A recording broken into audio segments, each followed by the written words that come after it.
Hi, Praful. Good to see you. Hi, Matt. Apologies for the delay. I was just finishing another meeting up with a TA of mine. Glad we could What? sync up though. Yeah, yeah, me too. What courses are you teaching this semester? I'm teaching two sections of a course called Whitehead's Adventure in Cosmology, and another course I'm co-teaching with a colleague named Sean Kelly called Collapse and Regeneration, which is we're looking at this sort of new discipline that's emerging called collapsology, Oh, and you can probably guess the topic. So yeah, I'll be doing those three courses oh, beginning in nice, September. Yeah. nice. I did guess the topic, but then I checked on Wikipedia, and yeah, it's it makes sense. Yeah. Um, okay. Yeah. So how are things going for you? It's been a couple months since we last checked in. Yeah, yeah, really, really good. Yeah, things are going pretty well for me. I think, last time I told you maybe that I was going to become an uncle. Now I have become an uncle, so Oh, that's congratulations. yeah, so that's very nice. Now I'm the university is opening back up in person starting next semester, so I'll be leaving the Bay Area tomorrow, and then I'll go back to Wisconsin. Yeah, and Nice. those are like the physical, I guess things. But and then I read through your book like yeah twice now. And it's very nice. So I've been a lot of good things to think about over there, and also research with just research in general is also going good. Like it seems okay. So yeah, it's very very nice. Yeah, well, I'm thrilled that you read my book twice and love to talk about that. And I'd love to hear more about your research too. Um, so you're going back for the fall semester to Wisconsin, and what are you picking up there? Like, what's the frontier of your own research? Oh yeah, so fortunately, since I do theoretical physics, like it's the same. I can do it from anywhere, right? So, so the things that I've been working on, like this past year, past semester, uh, well, one of this is so I'm working in Origin of Life in the Origin of Life group, and I don't know if you recall. So well, one sort of okay, I'll tell you like what is the technical problem that I am addressing particularly like as a physics student. So, uh, so yes, you can say that you know let's take a biological system. You can define it by all the species that it has and all the interactions that they can have, right? And that gives you something like a rule set, and you can say you know what, I will simulate that rule set. I will run, and these rules will be stochastic in this and yeah, like it's like the way you can think about it is that like some time will pass, and then one of those rules each will have its own probability. That one will be enacted, and then you will let some more time pass, and then you'll enact a new rule, and so on and so forth. So okay, so all this is nice. Now some things we know, let's just call these stochastic dynamical systems. So some things we know about stochastic dynamical systems is that they can exhibit sort of multiple attractors. What does that mean? Now, say, you know, either you can say that, okay, let's stick to the example of species, right? So there are many species, and each of these could have their own concentrations, like in the population. And now the idea will be if the whole system is in one attractor state, that would mean that species A has say population 10, species B has population 20 or something. But then all of this could be in a different attractor state. So maybe species A could just be 0 and species B could be 100. That would be another attractor state. And the idea is that that now the way you want to see sort of evolution happening in this system is switching between attractor states, right? So there is the time, there's like a diffusive time of when of how quickly your interactions are taking place, but then there's like this evolutionary time of how quickly or slowly are you moving from one attractor state to the other. And you can sort of make analogies to like search problems in that way. So you're saying if there is this one attractor which we might call something like a life phase, or something where a catalyst is just really active and this is like really cool because it opens up a whole new set of new states for us. Well, a question, okay, you will say in the evolutionary language, like, that is an innovation. You could ask, okay, given this as a rule set, this is like, the basic sort of model that we have of our system, then how long would it take for the system to go and find that attractor state? Okay, so so now going back on the research problem that I am addressing, well, it can so happen. Okay, now this is true almost generically that a switching from one attractor state to the other is a rare event, right? Most of the state, mostly you will stay in the attractor. That's why it's called an attractor. But in these rare events, you can have some sort of switching from one to the other. Now this rarity could be like orders of magnitude rare, like 10 to the negative 5. So if you were to just do a simulation, right, you would have to just like wait for eternity. Oh, okay, not eternity, maybe. Like, okay, it can depend on the size of your system, but you just have to wait a lot of time and you'd have to spend a lot of computational resources. Okay. So this is where, like, the mathematician comes in, right? And they say, oh, there can be more better ways of doing this if only you know your system well, and and blah blah blah. So one thing that I'm like working on is trying to think about like effective ways of simulating these rare events. And it's very nice because, like, fortunately, yeah, like people have looked at this before, but not in the particular way that we're looking at it, like, even physics wise, not just the biology aspect. So it's very nice. It's like it gives a very nice understanding of what was happening all along. And so, Right, right.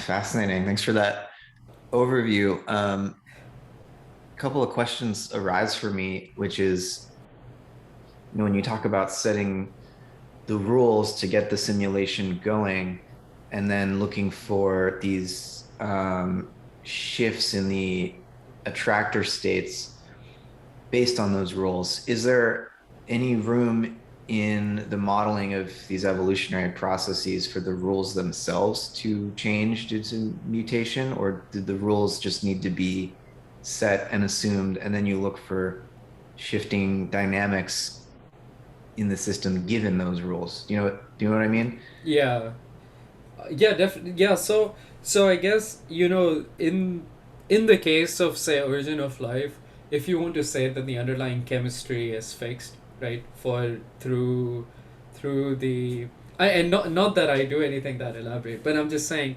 sometimes it is okay to think that the underlying rule set is constant, and what is shifting is like, what part of this really, because chemistry is pretty big, and once you talk about polymers, it's literally infinity, right? Because, yeah, Yeah. your strings can be infinite. So then the questions you could ask is like, what subspace of your system are you exploring? But then you can have rules. And in fact, this is the thing about dynamical systems, is that you can, for example, you can get some sort of predator prey dynamics, right? Like if the predator is high, then it feeds back and so on.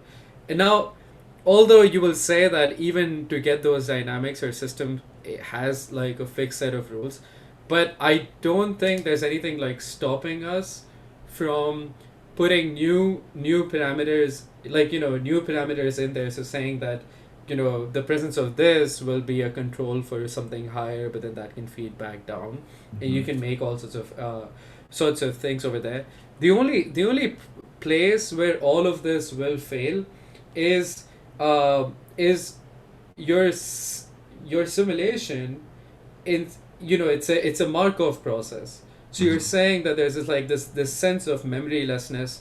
So and it's not that, I mean, just because something is memoryless does not mean that it can do anything, but maybe there's like some limitations on the kinds of rules you can think of, um, you know, by assuming the memoryless, because if you restrict yourself to the memoryless sort of simulations, the one that we have, uh, but but then like one reason why I can say that the memorylessness is actually well motivated from a scientific perspective is that you're saying that once you know sort of the building blocks of a system, corresponding to like rules or something, right? Like then nature, whatever it is, that is what governs nature, like with all of these rules and with all the things that you want uh, to say about it at one moment, that is what dictates what happens in the next moment. Hmm. So Hmm. right. And So, mm, I mean, just as an example here, if you were to set the rules of chemistry, if it's in a sufficient enough way that the modeling would capture some of the actual interactions between molecules and chemical reactions and so on. My understanding is it takes, even just to understand, you mentioned polymers, like how a protein folds. It's going to depend on the temperature. Okay, you can plug in that parameter. But even a simple protein that's only 100, amino acids long or something, to simulate the folding of that protein would take an enormous amount mm, of computational power, right? Um, and then to see how multiple proteins interact with each other in the context of a cellular environment. I mean, so how far can you actually, given the computing power that's available now, yeah. how far can you actually push these simulations to get anything like a real world scenario? Yeah, yeah, and and I feel like right now, like there are two different approaches in which we can attack this problem. One is sort of know all the details about like proteins, and then try to think about if this is the particular protein, right, that we're interested in, like how it will fold, what it will look like. Yes, that's one way. Then the other way is doing the statistical sort of analysis. Is that you can talk about the aggregates. Now, the only problem will be once you have something, once you have a notion about what the general will do or what the aggregate will do, it might not flow down to the particular, right? Mhm. So just because I know what an average protein does, I can say nothing about this protein. But sometimes that's fine, just because there are so many proteins to take care of. So I feel like this is the trade-off that one makes when one does this statistical analysis, is that you say things about the aggregate, you might not uh, care so much about the particular, but that's why you can make sort of weaker models which are easier to simulate and still get away with some sort of knowledge about how the system would be, how the aggregate would be, like not any particular system, but the Right. ensemble of Sure, systems. Yeah. sure. Yeah. Okay, and then one more question. When you talk about attractor states shifting, are you describing there a shift in the attractor state relevant to like a genetic network, or is this like in terms of morphogenesis, like the growth of a multicellular organism and a shift in the attractor state at that level? Like what level are you talking about? Does this question make sense when you say that there's a shift in the attractor state? Yeah. Is it the Uh, phenotype and in the process of development, or is it the genotype and its networking dynamics, or yeah, I want to say something like okay, so here's a disclaimer. Even I one, I have a physics background. Then Mhm. two, I don't have that strong of a biology background, and I've only been in the field for like the last 2 years. but okay, one example of how you can think of the shift in like the attractors would be maybe at some point. Okay, so if we look at like a whole population of organisms, and maybe we're looking at like some gene, call it A and B, and we know that at some point A has gene type A has like so much percentage, and gene type B has so much percentage, and at some point, and like due to evolution, like they're all interacting, but at some point it might be that B was just like fitter to begin with, or there are new environmental conditions in which B is more fit, so the number of B will increase. So that is an example of like the kind of shift in attractor state I'm saying. Okay, so like population genetics kind of approach. Yeah, yeah. Um, yeah, and I mean, let me say I'm an amateur physicist, an amateur biologist, only professionally trained as a philosopher, and so I'm interested in these other disciplines because, yeah, I mean, etymologically, like, or I guess just the definition of an amateur means like I love them. I love these subjects, and I'm interested in them, but I'm not. I don't have a PhD in them, so, but I try to collaborate with people who do have the background, whether in physics or biology, psychology often. And so, my role as a philosopher, I see as trying to coordinate the the abstractions that come out of each of these specialized disciplines because, the biologists really need help from physicists to understand what some of the thermodynamic or even like the network effects are that factor into the emergence of life. It's abiogenesis as a process is a difficult one to study precisely because it sits between disciplines. There's biochemistry, there's physics, and then there's biology proper, there's evolutionary theory, the understanding of emergence. Some people think quantum physics is relevant, to how these molecules are relating to each other. And so anyways, we all need to collaborate on these problems. So um, I guess I'm curious to hear, like, how is it that my book on Whitehead factors into your thinking on these subjects, or how Whitehead or process Mm. philosophy or panpsychism, pan-experientialism, like why is this relevant to your work? Yeah, I mean it's not directly. I mean, but again, I consider myself as an amateur philosopher. So yeah. So one thing I let me just say this one particular statement, and then we can sort of talk more.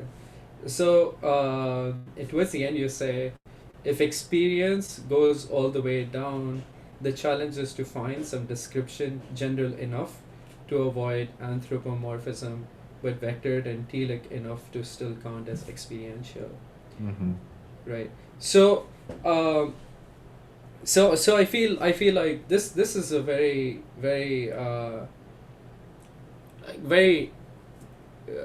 I mean, it's a question that it's of course very nicely put, but I feel that this might be something that I can think about, or and something that I was already sort of thinking about, but not in this way. So what do I mean when I say that? Well, there's this thing, like in multiple times through the book and otherwise, like we want to think of ecosystems, right, and organisms and ecosystems around them as sort of the building blocks of nature. And this could be, if we're whether we're thinking about like at the level of electrons or molecules and so on. And I feel that's all very like very nice. I agree with that, and I feel the formalism of quantum mechanics might automatically, like do that for us. So when I was saying consider the species and consider the relationships, you could replace all the species with like, electrons and protons, and you could replace the relationship. You'd still get a Hamiltonian. You would still use the same ideas. Okay, Mm. so everything over there, there's a direct analogy, and there's nothing, no problem with that. Mm. Um, so now secondly, when we talk about experience, and I feel, this is where some clarity will be very nice. And uh, and uh, in the sense that, no, actually, yeah, let's can you talk more about, well, how do you see experience, maybe also in the particular setting of like humans, but also how do you abstract it to other things, like what is the bigger picture around experience that you would have? Mm. Well, I think building on the process relational ontology, where like ontology is the study of like what reality is composed of, like what are the relata in relation, what are the things that compose the world. And in Whitehead's scheme, the things that compose the world are not really things at all, they're events or occasions. And he'll say occasions of experience. And so why are occasions experiential?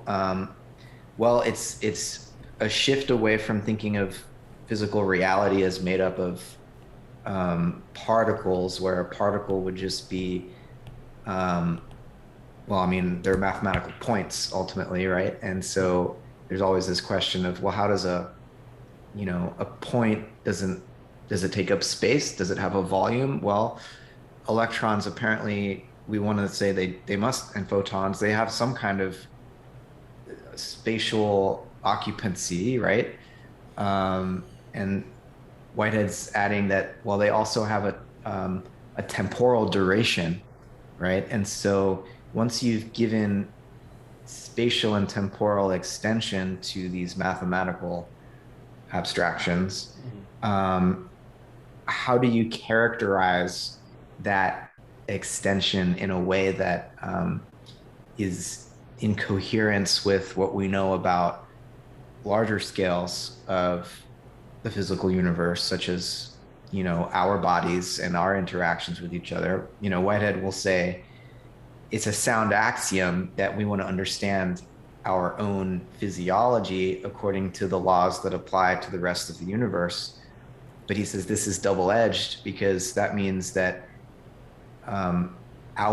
we have intimate experience of what it is to be this type of body, right? A human organism. And so if we want the laws which explain the motion of molecules in our bodies to apply to molecules and particles more generally, there's an analogy that needs to go both ways, that somehow we have this intimate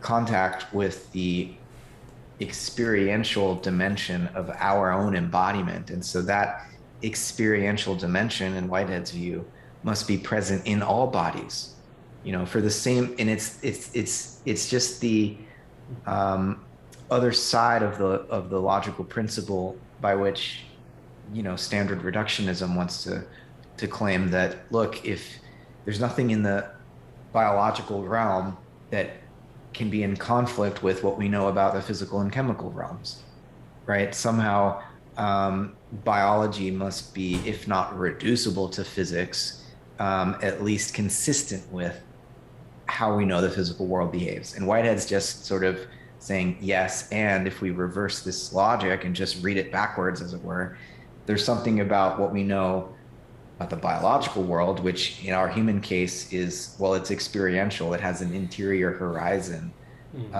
That too must be present at the physical level, and it complexifies, certainly at the biological and in the human. There's more intense experience, but there could be no 0 point, because if you say that experience as such just appears at some arbitrary point in the evolutionary process, that gives rise to the hard problem of consciousness. And that problem is hard enough that an approach like some kind of panpsychism or panexperientialism seems like one of the possible routes to resolving it. And so experience in the most generic sense just has to do with the process of emerging out of a past and anticipating a future, Mm. right? And at the simplest level, when we think of a photon, a wavelength of light, or electromagnetic radiation, there's a vibratory frequency, and there's a repetition of a frequency that allows a radiation of energy to occur. And so, in Whitehead's view, the reason there's repetition is because of a simple form of memory, an experiential inheritance of a quality of the past that's then repeated in the present and transmitted into the future. And, he's just saying that to be coherent with what we know about reality at our level of existence, we have to say that those wavelengths of energy are in some way present to themselves. There's some experiential quality or even emotional valence to what it's like to be a wavelength of light, right? Mm. This isn't physics, this is metaphysics, right? And Mm. so Whitehead's not saying that we need to change anything about the equations of physics. He's just saying those equations mean something. They're pointing to an actual happening in nature, and that actual happening has an experiential component, right? Yeah. How's that landing? Yeah. Yeah. I mean, I think. Okay. Can I try to repeat your first and then the second point that you said? The first point that I sort of took away uh, if was the okay. So we experience. I mean, the laws of physics should apply to the biological world, but we also experience the world in this. Let's say in the it is experience we think and so on, and there should be a sort of reciprocal thing for the physical world over there, and we're saying okay, so that uh, and all of both of these must sort of always exist. It's not that just one gave rise to the other or the other way, because if that was the case, then like this reciprocity would not hold true, right? And I totally get that. And uh like my thought over there was about thoughts. In my thought was actually about thoughts. I was thinking one key sort of idea, what one key component of experience as a human subject is definitely like thinking. And in some sense, like I just want to use words from your book, which I don't know if I'm using them correctly or not, but we are exploring the potentia, right, or the potential when we're thinking through things. Mm-hmm. And there's this thing about, like, say when we think about quantum mechanics, we are naturally dealing with probabilities and probability ensembles, and we are naturally like dealing with potentia over there too. So in there I can see, like, then maybe the fact that I mean so it's not that I know how to sort of reconcile the two, how to reconcile experience for physical things, but I want to say the fact that we think of quantum fields, we think of essentially random variables, right? And the fact that we posit a thing is described by a random variable, or experience is fundamentally like sort of described by a random variable, I feel, in the sense that so okay, so I skipped a line. The fact that we're saying objects like electrons or something can be described by random variables, maybe that is where experience creeps in, because I mean, well, what is a random variable? You're saying I don't know what the temperature outside is right now. It's a random variable for me. I'll go out and I'll get some information about it, or maybe I don't know if it'll rain or not. If it does, yes, no, but but then and it's no different if when you want to think about this in the physics context. You're just going to say though that those random variables will also have a whole bigger system of dynamics on them, which is due to their relationships with other random variables, and there will be some ways how you're going to measure them, and so like that is what will guide how in what representation you view the set of relationships, right? Because you want to view them in a way that you can measure them and then get a value about them. And in the physics world, or at least in the classical world, it just so happens that your variance is very low. You can repeat the same experience, it is repeatable, and you get the same answer. But it's not necessary in the biological world, for example, Mm. right? Mhm. But that does not stop, but you can still use the same sort of framework in putting random variables over there, and maybe just the fact that we're doing that, it's a part of this potential. Like we're saying it's not actual. That's the reason why it's a random variable. So maybe that's like where experience, like would naturally come in. I don't know. And sorry, I just want to say one more thing. E.T. James and many other people too, they also have like axiomatics of like reasoning, I mean logic and reasoning through probability theory. So there is like a very, I mean, when I say random variables, I also invoke probability theory, which is the way how we reason, like with Bayesian and so on. uh so so yeah, what are your thoughts on that, like you know Hmm. Hmm. Well, I think the tension or relationship between actuality and potentiality is it's precisely in that tension that I think experience needs to be located. Like in the most general sense, experience is this movement from an already actualized past into an as yet unactualized and so potential future. And there's when you think of Schrodinger's wave equation, wave function, there's an initial when a initial state starts the wave of probability unfolding from there. It's not pure possibility. It's some definite set of probable states that unfold. And it's not until we measure again that we know which state the system is actually in. And so there's different ways to bring in experience here.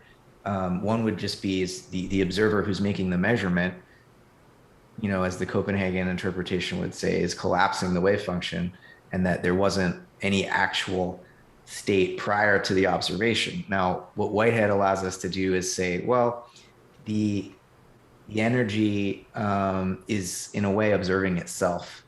And so, even though we as a human observer are not there to make the measurement, there's a sort of, I think this is where the decoherence interpretation comes in. The wave function is already measuring itself and collapsing some of these probabilities such that we don't have to put all of um, we don't have to give all the power to the human observer as the one that's collapsing the wave function. Now, measurement is an interesting thing, whether we're talking about a quantum system or a classical system. mm, Even when you take a thermometer and stick it into a chamber of gas, because it's a large enough system, you're going to get a decent reading on what the temperature of that gas chamber was prior to you inserting that thermometer. But that thermometer is itself going to have a certain temperature that to some degree is going to affect the temperature of uh, the chamber of gas that it's being inserted into, right? And so because we're as scientists immersed within the universe we're trying to study, whenever we conduct a measurement, you need to interfere with the system you're trying to measure in order to get that information. And in quantum, at the quantum level, you're dealing with such sensitive dynamics that you run into the problem of, only being able to measure momentum and therefore not knowing anything about velocity, or so that there's it's the uncertainty principle, right? Hmm. Depending what dynamic you want to measure, you lose the ability to measure a different dynamic because you're disturbing the system in order to measure it, right? And so there's this kind of participatory dimension that's another way to talk about how you can't separate the observer or the experiencer from what's being observed or what's being measured. And so this leads to all sorts of strange paradoxes in the interpretation of quantum theory. But in some Yeah, ways, unless we say the universe is experiencing itself or something, right, like, exactly. right. And especially like in a quantum system, you've isolated a part of the universe which is now experiencing itself, and that's the evolution of the wave function until another system comes in, and that's the observer or something. Yeah. Mm. Mhm. Okay. Yeah, and I mean, it's not like less mysterious necessarily, but I think a pan-experientialist ontology allows us to avoid some of these more outlandish claims about how consciousness is bringing the field of potential into actuality, and that whenever a human's not looking at it, like the moon is spread out in this field Mm. of potential, rather than being a discrete entity in its own right. I don't think human consciousness should be given that much power. Mm. And what Whitehead allows us to do is, yeah, let the universe experience itself in various ways, such that pure potentiality is being condensed into actual occasions, actual entities, without a human being having to be there to observe it or measure it. Mm. Yeah. It's like the Copernican, but deeper. Yeah.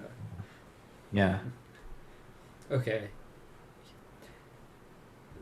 Yeah, this is nice. So, like, this is exactly the kind of clarity that I hope to get from our Uh-huh. conversation. Uh, Now, okay. Can I like ask you some things about the book again, and then we can go back and forth. Yeah, sure. Okay. So, so this notion of prehension. Oh, and more particularly, there are like three or four steps. Three or four, like this prehension, concrescence, concrescent. Hmm. Yeah. Could you talk about when we're saying, like, if I just look up what prehension means, it's like when you don't intellectualize a thing, but it's like you uh, but you can still sort of experience it without intellectualizing it, and that seems to be prehension. And this process of how, when an event happens and then it gives it, like, things of the things of the past are prehended, and then it it then it moves forward. Can you say that once in person? That would be very nice. Yeah.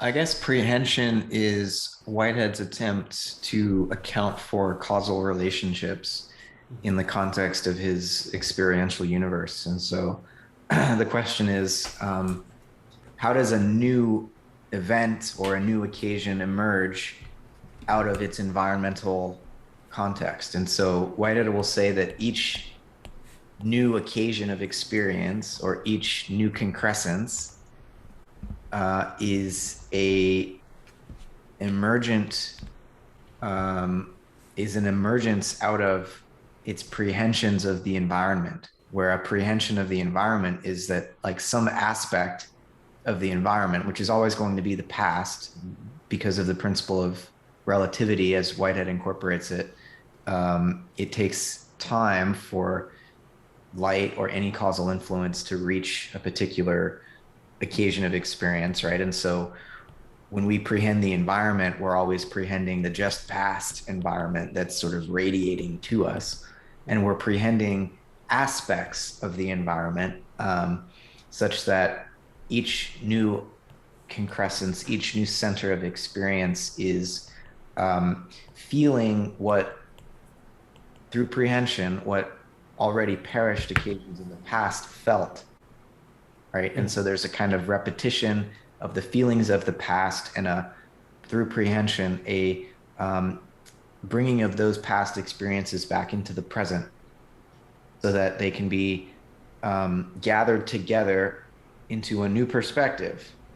So the perspective is novel. It's never occurred before in the whole history of the universe. And yet that novel perspective is in a way composed of all of the perished experiences from the environment. And so there's a continuity with the past, and yet something new is being added to the universe. This is why Whitehead says that concrescence, or this process of growing together of prehensions, is the many becoming one and being increased by one. Because as soon as this concrescence is satisfied, which is an experiential sense of completion, like, yes, this new perspective has been realized, it's enjoyed in the present, but then it perishes and becomes one of the many to be inherited by the next concrescence, right, which grows together into a unified perspective and then perishes. And so there's this iterative and cumulative process where the universe is growing new perspectives on itself and perpetually, and creatively advancing. Now, there are two types of prehension. Physical prehension, which is what I've been describing so far, kind of like causal relationships. Whitehead also talks about conceptual prehension, though. So if a physical prehension is the feeling of a perished occasion of experience, a conceptual prehension is the feeling of a potential, the feeling of an as yet unactualized possibility. Or you might say the feeling of an idea, the feeling of, in Whitehead's terms, an eternal object. And so conceptual prehensions are pulling novelty into the universe out of this realm of potential, and using those potentials to interpret the past. And so that's why there's not just sheer repetition of the past in each concrescence. There's also, Whitehead uses the term ingression to talk about how these possibilities become ingredient in the course of nature, the unfolding of the universe, so that something new can occur that's not just the repetition of the past. I see. Okay, so this is where the eternal, like, the eternal objects come in, and that's why you say like God is an eternal object, and that's where the source of all creativity, because is that like related? God is okay, so God is an actuality, not an eternal object, but Oh, in Whitehead's cosmology, the role of God is to, in a way, filter the realm of potential, which pure potential is sort of just unordered chaos. And the role of the divine in Whitehead's scheme is to provide some very generic order to that realm of possibility, to give some sort of valuation to the realm of eternal objects, which can then act so that other occasions of experience, finite occasions, say, if God is an infinite occasion of experience that prehends the entire realm of possibility, every other finite occasion of experience, then it feels that realm of possibility through God.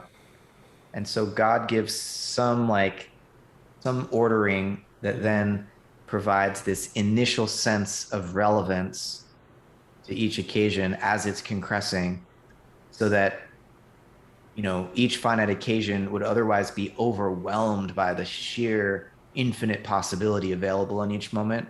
God acts as a limit on the possibility, giving a sense of relevant novelty to each occasion, which in Whitehead wants to insist, though, that each concressing occasion is self-creating. God's not determining how each occasion ingresses novelty. God's just sort of giving a hint or a whisper or a lure, Whitehead says, Mm. that over the course of billions of years, these lures have tilted the universe toward deeper organization, Mm. more complexity, more intense experience, and so on. So God is Whitehead's way of explaining the order of the universe. Whitehead thinks without some divine actuality, we wouldn't have a cosmos, we'd only have chaos. And so, you know, yeah, Mm. he's a theist, but he's not a creationist because he still sees the universe as sort of evolving Mm. in a unpredictable way. It's Mm. not that God is in charge and designed it all in advance. It's that God is the filter of possibility, allowing finite Mm. occasions of experience to have some sense of relevant novelty rather than being drowned in pure possibility in each moment. And I feel like this is very relevant to the first sort of question that you had asked me, is that what if the rule set itself changes over time, right? Because I think like when we when yeah under like when we are conceptually prehending, we can it can change the way we view our past, and then that'll right, that's Exactly. how the Yep. novelty is. So Yep. aha, yeah. And so in the first part when you were telling me about physical prehensions, I was thinking, okay, Markov processes. Mhm. Right, but then you told me the second one, and now this is like something to think about. It's like, what is a framework, you know, which will like, what is a framework to encode this? I don't know, but this is something I will think about. This is very nice. um yeah.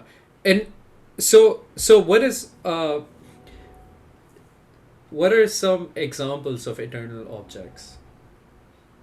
Um, Eternal objects are like the adjectives that we would always be describing our experience in terms of. So they could be colors or shapes. Um, in some ways, like the physical constants or laws of physics. These are the like mathematical eternal objects, Mm. and so they are quantitative and qualitative. Whitehead says that these are eternal objects are the definite possibilities that are required for the actual universe to manifest, and that they're not, like the color red, Whitehead would say, is not emergent out of nature. It was a possibility that nature became capable of ingressing as a result of, I mean, a whole number of factors, a Mm. certain type of star and a certain type of atmosphere on a planet that evolved water-based eyes capable, and like all those conditions were necessary to ingress this eternal possibility of redness, in a sunset. Um, Mm. and so, but Whitehead doesn't think that these possibilities can be um, understood merely as emergent. I mean, red is maybe a difficult example to understand, but if you think of something mathematical, Mm. Whitehead would say that there's a certain really fundamental mathematical order to the nature of space and time, right? That is required for us even to make sense of the notion of connection among two entities, right? He thinks that ultimately metaphysics is the search for these fundamental relationships that are required for there to be something like nature, and so can't be emergent from nature.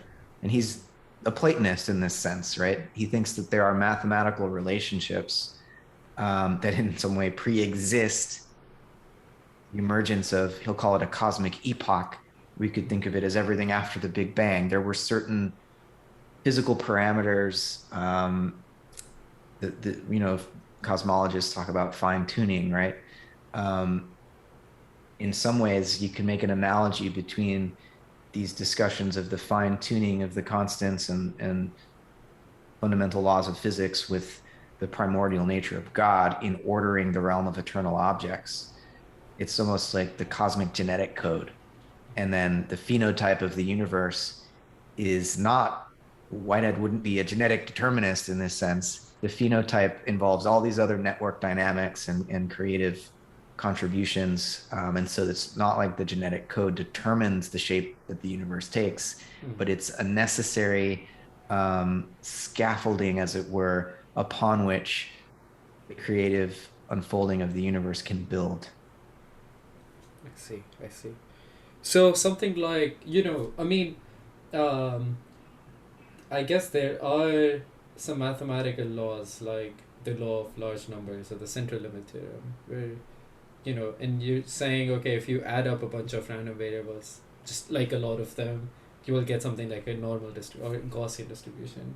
And I feel like, you know, well, I guess what you're saying is that could be an example of an eternal object in itself, and that is what will order the the way events play out, right? Like if you look at the heights of people or the weights of people. I mean, maybe they will follow a distribution, and they will follow a distribution to quite some accuracy, and that could be because of this eternal object. Okay, what would be an eternal object for something like a dog, who is also, I'm assuming, capable of conceptual apprehension? Right. Yeah, well, a dog would be a complex eternal object that includes many simpler eternal objects, from, let's say it's a brown dog, so brownness. The Oh, dog has hair, and so there's a particular set of eternal objects that describe, adjectives that describe the hair. And then there's all the eternal objects that constitute, or rather, that describe the experience of the dog, the emotions, the yeah, complex emotional state. And so eternal objects, you have to think of them as like both qualitative and quantitative, both geometrical and psychological mm, ingredients that go into the description of any system. They're like Platonic forms. The only difference for Whitehead from Plato is that in Plato, the forms are given this preeminent status. For Plato, you get the impression that the form of the dog is more real than actual dogs, which are mere imitations of the eternal archetype. right. Whitehead is saying that he's almost reversing the order of importance and saying that no, actual particular dogs are where all the action is. Mm, The meaning and the purpose of existence is to actualize, not to remain merely possible. possible. Um, Mm, so he'll say that the eternal objects are deficient in actuality. The eternal objects don't have any agency. Agency comes from actual occasions. And so it's always the actual occasion of experience that's drawing upon the realm of possibilities to characterize itself, to characterize its own experience. And so a dog is, Whitehead would say, a historical root of actual occasions of experience which compose its entire physiology, and that we recognize the dog as a dog because this historical root, or this society of actual occasions, is ingressing this pattern or this complex eternal object with a great deal of regularity and repetition, so that the dog maintains its form over time. We can recognize the same dog from moment to moment because of the way that this society, or sort of this family of occasions of experience, is continually ingressing the mm, complex eternal object which characterizes that unique dog. Um, Now, with organisms, it's very clear that, in the case of a human being, right, our souls or our unique personalities are themselves complex eternal objects. But if you look at the lifespan of a human from the first moment of fertilization through the development of the fetus to infancy, childhood, adolescence, adulthood, there's a lot of change, especially in the external appearance, a development of character and personality over the course of decades. And so, what is the complex eternal object that characterizes who we are? Well, we all seem to accept that there's some continuity in a person, that you can recognize the personality traits in childhood that then manifest in adulthood, and you can see, oh yeah, that's the same person. But it's rare that we'll have like a major shift in our personality if something traumatic happens or brain damage or whatever, or something, a mystical experience, some major event can kind of shift things, but still there's going to be a continuity, like, oh yeah, that's the same person. And so we need to keep in mind that the eternal object, the complex eternal object that characterizes an organism as that particular organism, it's a living, dynamic entity that's similar enough that we can recognize it, but different enough that it allows for growth and development at the same time, right? But nonetheless, there's something recognizable as a personality or the soul of an individual that persists through time, even though the physical matter is constantly being recycled, right? And so, think about this just in terms of like systems theory or something, and the form is maintained even while the matter is constantly changing and cycling through, like a whirlpool. Like the water molecules are never the same twice, and yet the form persists. That form is a complex eternal object being ingressed.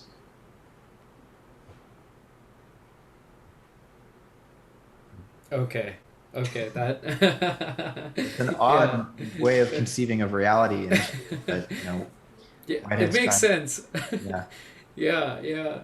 And also I feel the like, so I mean, I'm Indian, and also like panpsychism is, or sort of the like just the translation of Advaita, right, is non-duality. So all of these ideas, like, they are things that are very natural, due to culture, and like it's just, and I feel like to many people they just get bogged down by that idea. But fortunately, I've like had I've had I mean, yeah, due to my history, I guess, it just makes more sense to me. I don't know why. Yeah, but yeah, I think the thing that you said about like eternal objects now, and also uh conceptual apprehension, this is nice. And now I see what's the answer to where does novelty emerge, at least in this Whiteheadian point of view. right. And I think this is something to think about more, especially because I want to think about like emergence and so on, right? And right now, all we think of, or all I have thought of in the past, is that you have this random walk, and at some point, just statistically, due to a series of improbable events, you might go from like one attractor to another. But you know but it seems like maybe that's like the most level zero of how novelty could emerge, right? Which is this sort of statistical, yeah, Right. just improv fluctuations or something. Right. I mean, another analogy to make here is when we talk about the quantum vacuum for Whitehead, that's his ultimate category is creativity, and creativity is, in a sense, about random fluctuation. And Whitehead will say that God is the first creature of creativity, And so the first definite thing to emerge out of this flux of randomness was God. And God As in an just, ordering principle, or yeah, yeah. Well, and then, but so mm, God is the first condition placed by creativity upon itself, which then conditions everything which follows it. Um, and so, I mean, the analogies here with sort of inflationary cosmology are pretty hard not to make. yeah, Like, for how sure. did the universe emerge? Well, for whatever reason, there was a quantum fluctuation and more matter than antimatter. There was a disequilibrium that allowed some matter to survive a symmetry breaking event. And Mm, um, here we are. Whitehead's describing that process metaphysically, um, yeah, but it lines up pretty well with yeah. the best physical stories that we Yeah, have. this is something so I have a master's in cosmology, and I told you I'm an amateur philosopher. So this is something I've realized about the model of cosmology, is that you can maybe like its true power lies in the fact that it's like the most abstract way to build cosmologies, right? And I feel that's sort of and like giving character to that is sort of what Whitehead does, or right, or this conversation that we're having is that you can take the scientific, like, notion of cosmology, but now you can take that and use it in all sorts of places, and yeah, I think that's very nice. Also, I don't know if you know about Roger Penrose's conformal cyclic. That's even better. I love it. Yeah, yeah. Yeah, yeah, Yeah, I think it's a more comprehensive account.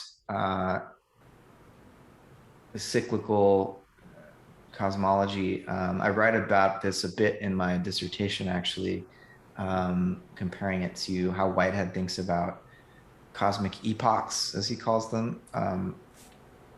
He's Whitehead was already aware in the 1920s of the, um, I guess, the contingent nature of our particular cosmic context, in the sense that, as we would say nowadays, it could be that there have been multiple Big Bangs, and that the um, character of the physical laws of this particular cosmic epoch may not be universal in the sense that every other cosmic epoch would behave in the same way.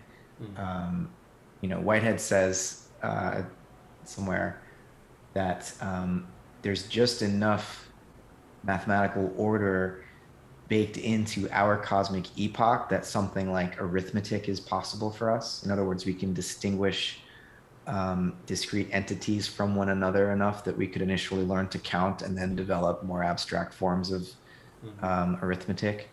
He thinks that there are probably other universes where that capacity to distinguish one entity from another just wasn't part of the physical laws of that world.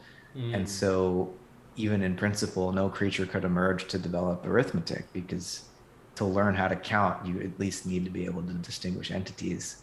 mm, Um, so he thinks we were just barely saved from, you know, the impossibility of developing arithmetic because of the mm, physical laws in our universe. And so he's very open to this notion of other cosmic epochs. He's not a multiverse theorist or like a many worlds theorist, like Hugh Everett or something.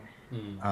And we could get into the difference there. It's I mean, it's stuff that you can't experience. right. That's the It's stuff you can't experience, but also I think from a Whiteheadian point of view, it's mm, looking at the field of potentia in the wave function and saying that every pathway is actualized just in a different universe. right, Whitehead would want to say that no, potentia are a part of this universe right, right. and are a factor in how each moment decides what to be and how to be. And so I think it's just not very Mm. parsimonious to conjure all these other universes into existence just because we don't want to admit that I mean, potentia have a role to play in this universe. yeah, yeah. exactly. Yeah, I feel that's exactly where you need a new concept and like stick to it. That's progress, and you have to give like some reality to potential. Yeah, I okay, but yeah, this is okay. So I how much time do you have, by the way, or how much time do we have? 10 more minutes if that's okay. I have to move on to grading some papers here. Yeah, yeah. I mean, I'm sure you have. Yeah. Have you ever considered like teaching Whitehead or like giving workshops or to like scientists or or is this I something would you've love to. I mean, I'm teaching right now a short course with Schumacher College out of the UK on Whitehead and Goethe, Johann Wolfgang von Goethe, mm, German poet and scientist. And there are a couple of physicists in that course who are not satisfied with the prevailing materialistic metaphysics, mm, and are interested in how, someone like Whitehead approached, as a mathematical physicist himself, approached the early 20th century revolutions in relativity and quantum theory, and just seeing that there's an alternative to materialism that is at least, if not more so, more coherent than the materialist interpretation. And then Goethe, of course, had his own alternative scientific method and way of seeing nature that I think remains relevant. And so I'm trying to mm. um, learn from physicists, and also I'm finding physicists are very interested in learning about Whitehead and these alternative approaches to science. You know, so yeah, I love being in dialogue.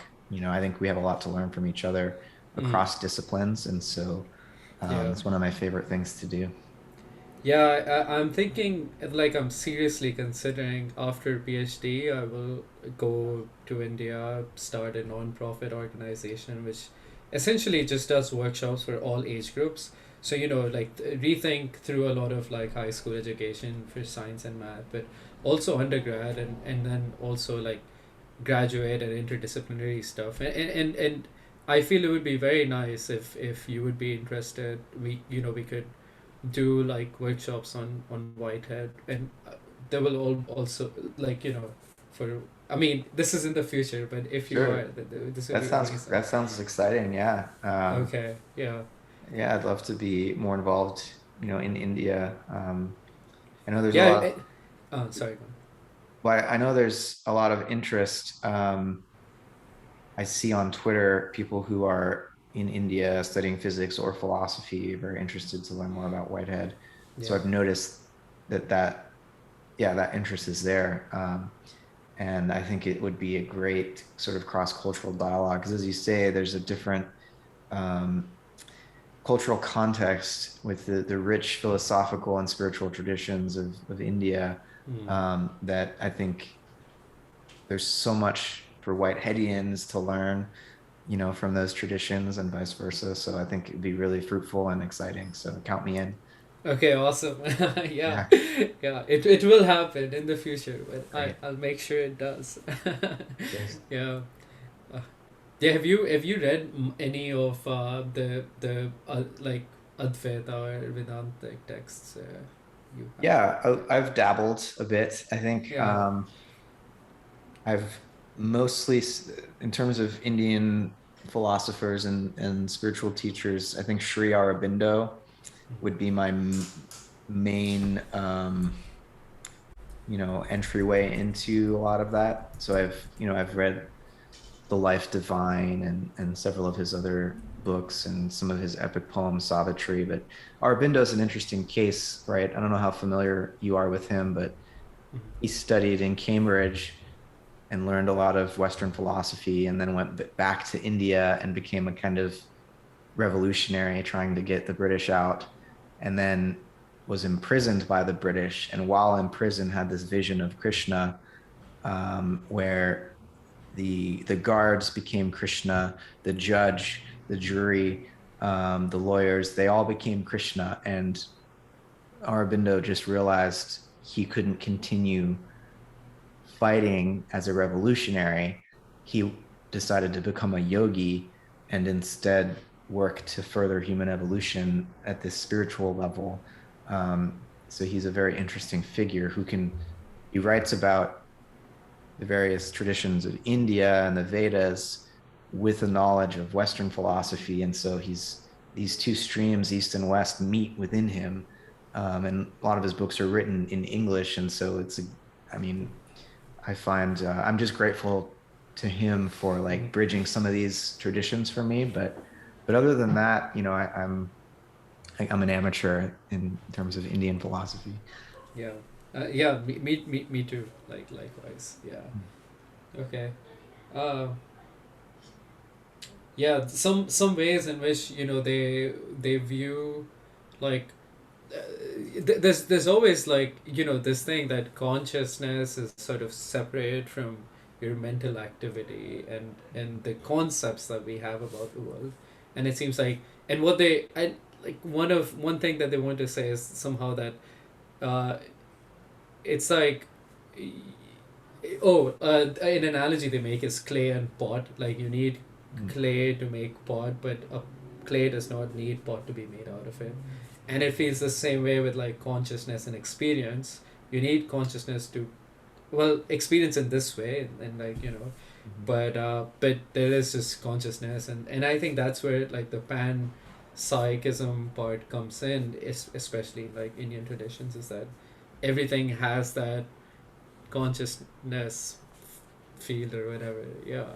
and, Yeah. and and I feel like these are definitely the conversations that I mean I don't know enough Indian philosophy. I don't know enough Whiteheadian either, but it would be so nice to get to like make that dialogue happen, right, with like you and someone who really knows the Vedanta, and like maybe you are saying the same thing, or maybe it's not. And, we Mm. or at least now we'll have a framework in which we can talk about these things, and I feel that's sort of the first the most important thing. Like right now, my biology advisor, he will say a few things, and someone else will say a few things, and they're saying the same thing, but just like having a common framework just helps so much. And I feel Whitehead has that, right?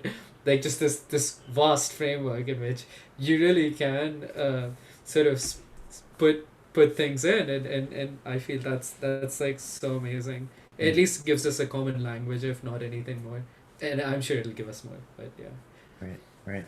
yeah, Yeah. Yeah. Well, I look forward to that at a future time and to future dialogues before that. I think yeah. there's a lot of different things we could continue to discuss. And I know you've sent me some notes, that I can continue to look at. And I'd love to talk more about origins of life and thermodynamics and these other very interesting questions. So we'll have to find another time soon to Yeah. Okay. dialogue. Yeah. It's so nice to talk to you again, man. Yeah, you too, Prayful, and good luck getting back into the swing of the semester, and stay safe out there. Yeah. Um, You too. You too. yeah, Stay good luck. safe from the fires. Yeah. Thank you. Yeah, good luck with your research. Thanks. Thanks. All right, bye. All right, take care.